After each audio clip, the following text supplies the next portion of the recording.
साईं की बात। बच्चे, जो चीजें तुम्हारे हाथ से ली गई है ना, जो तुम्हारी थी, अब मैं तुम्हारे हाथ पर खुद रखूंगा। वो चीजें तुम्हारे पास वापस आएंगी और तुम्हारे हाथ पर मैं खुद से रखूंगा। ये मेरा वचन है तुमसे, ये मेरा वादा है तुमसे कि तुम्हारा साईं तुम्हारे हाथ पर वो चीज रखेगा। मेरे बच्चे, रो मत, बिल्कुल मत रो, उदास बिल्कुल मत हो। और देखो, तुम्हें ना जो मिलने वाला है ना, उससे तुम्हारी जिंदगी ही पलट जाएगी। तुम देखना, तुम्हारी जिंदगी ऐसे पलट होगा ना कि तुम कहोगी कि ये क्या हो गया, कैसे हो गया। जहां पर कोई रास्ता नहीं था, वहां से तुम्हारे लिए एक नए रास्ते खड़े कर दूंगा। तुम देखते जाना। और जो तुम ये ज्ञान की ओर बढ़ रहे हो ना, दिन ब दिन तुम ज्ञान प्राप्त कर रहे हो, तुम मेरी ओर आ रहे हो। ज्ञान यानी कि साईं, तुम मेरे पास आ रहे हो। मेरे बच्चे, तुम जितना ज्ञान प्राप्त कर रहे हो, जितना मेरे बारे में जानने की कोशिश कर रहे हो, उतना तुम मेरे पास आ रहे हो। मेरे बच्चे, उतना तुम मेरे बहुत करीब आ रहे हो। और देखना, तुम्हारे पास कभी भी किसी चीज की कोई कमी नहीं रहेगी। तुम देखना। और सुनो, जो मन में उदासी होती है ना, वो कभी कभी कुछ लोगों के आगे नहीं दिखाई जाती। यानी कि चेहरे पर हमेशा मुस्कान रखा करो, क्योंकि कई लोग ना तुम्हारे चेहरे पर बहुत गौर करते हैं। थोड़ा ना वैसे लोगों के सामने थोड़ा बचकर रहा करो। मैं तुम्हें दिखावा करने के लिए नहीं कह रहा, बस ये कह रहा हूँ कि ना झूठ बोलो और ना कुछ बोलो। चुप ही रहो तो अच्छा होगा, क्योंकि कुछ चीजें ना तुम्हारे दिल में ही रहे तो वो अच्छा है। मेरे बच्चे, और सुनो, मेरी ओर से सारे काम तुम्हारे हो चुके हैं। मेरी ओर से मैंने सारे काम कर दिए हैं। अब बात तुम्हारी है। अब तुम्हें अपनी ओर से जोर लगाकर मेहनत करनी है। मेरी तरफ से मैंने आशीर्वाद दे दिया है। मेरी तरफ से सारे काम हो चुके हैं। मेरी तरफ से कोई कमी नहीं आएगी, कोई भी, ना बाहरी ओर से ना मेरी ओर से कोई कमी नहीं आएगी। सुनो, तुम जिसकी जरूरत पूरी करना चाहते हो ना, और तुम करते भी हो, जितना तुमसे होता है तुम करते भी हो, लेकिन देखो, हर पल हर वक्त उसकी जरूरत पूरी करना, उसके लिए खड़े रहना अच्छी बात नहीं है। मेरे बच्चे, अगर वो जिंदगी भर तुम पर ही आश्रित रहेगा तो कब से वो अपने आप से करेगा। उसे थोड़ी थोड़ी जिम्मेदारियां देना शुरू कर दो। धीरे धीरे उसे कहो कि वो अपनी जरूरतों को पूरा करना शुरू करे, तभी वो सीखेगा। जब तुम सामने रहोगे ना, तभी वो सीख पाएगा। अगर वो गलत करेगा तो कम से कम तुम उसे बताने के लिए तो हो ना। जब तुम नहीं रहोगे उसके आसपास, तब कौन उसे सही गलत बताएगा। कम से कम आज तुम हो तो सही ना, उसे सही गलत बताने के लिए। और सुनो, कई लोग ना बहुत ऐसे हैं जो तुलना करते हैं, भेदभाव करते हैं, तराजू की तरह तोलते हैं कि किसका वजन भारी है और किसका हल्का है। कई लोग ऐसे हैं तुम्हारे घर में, जहां पर ज्यादा भारीपन है ना, जहां पर ज्यादा ताकत है, बस वो लोग वहीं पर उनके आगे पीछे ही घूमना पसंद करते हैं। लेकिन जो कमजोर व्यक्ति है, जिसे वो कमजोर समझते हैं, वो समझते हैं, लेकिन मैं नहीं। तुम कमजोर हो ही नहीं, क्योंकि तुम शारीरिक तौर से कमजोर हो, लेकिन मानसिक तौर से, सोच से, मन से तुम इतने ताकतवर हो ना, कि जो ताकतवर लगते हैं ना, उनकी जो सोच है वो बहुत छोटी है, वो बहुत कमजोर है, उनके हौसले बहुत कम हैं। लेकिन जो शारीरिक तौर पर कमजोर दिखाई देता है ना, उसके हौसले बहुत बुलंद है, बहुत बुलंद। और यही उसके हौसले उसे बहुत आगे लेके जाएंगे। और जो लोग तुम्हारे विरुद्ध खड़े हैं ना, सामूहिक बनाकर 5-6 लोगों का जो उन्होंने बना रखा है अपना, उन्हें लगता है कि वो तुम्हें गिरा पाएंगे, तो वो उनकी सबसे बड़ी गलतफहमी है। क्योंकि तुम्हारे साथ तो मैं खड़ा हूँ, और जिसके साथ मैं खड़ा हूँ उसे डर कैसा। मेरे बच्चे, आगे बढ़ो, आगे बढ़ो मेरे बच्चे। और सुनो, तुम्हें जो ये मधुर ध्वनि मिली है ना, ये मेरे आशीर्वाद से मिली है।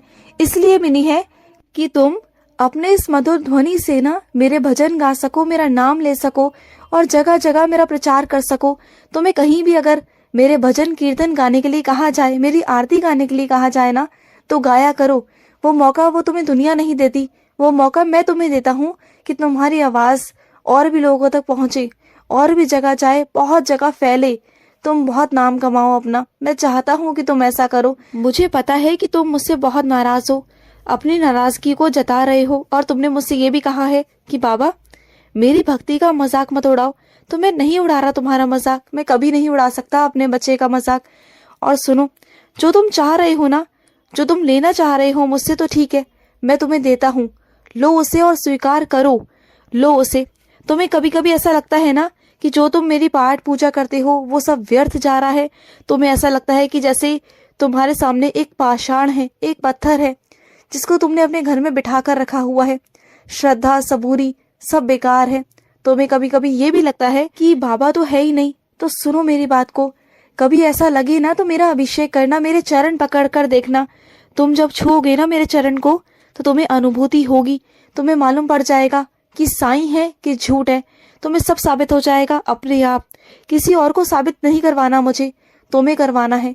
तुम अपने आप से करोगे, किसी और के द्वारा मैं तुम्हें साबित नहीं करवाऊंगा। तुम खुद से मेरा अनुभव करोगे और कहोगे, उस दिन तुम खुद कहोगे कि हाँ साईं, आप एक पाषाण नहीं, आप एक मूर्ति नहीं, आप मेरे साईं हो। तुम्हें ऐसा क्यों लगता है मेरे बच्चे? मुझे पता है कि तुम्हारे साथ जो गलत हो रहा है ना, इसके बारे में मुझे ज्ञात है मेरे बच्चे। और मुझे ये भी पता है कि इस जन्म में होशो हवास में तुमने कभी किसी का बुरा नहीं किया, किसी के साथ कुछ गलत नहीं किया। मुझे पता है, सब जानता हूँ मैं। लेकिन फिर भी तुमसे यही कह रहा हूँ कि उस परिस्थिति में तुम कुछ चीजें ऐसी कर सकते हो जिससे तुम बच सकते हो। मुझ पर विश्वास कर सकते हो तुम बहुत सारी चीजें ऐसा कर सकते हो। लेकिन क्या है ना कि कभी कभी तुम गुस्से में आकर, नाराज होकर ना मुझे एक तरफ कर देते हो, मेरी पूजा पाठ ही छोड़ देते हो। और इस वजह से ना तुम और परेशान हो जाते हो। और तुम तो मुझे छोड़ के जाने की बातें करते हो। हाँ, इतना समय हो गया तुम्हें मेरी पाठ पूजा करते हुए, इतना समय हो गया तुम्हें मेरे साथ वक्त बिताते हुए, इतने साल हो गए, और अब कहते हो कि बाबा मैं आपको छोड़कर चला जाऊंगा, दूर चला जाऊंगा।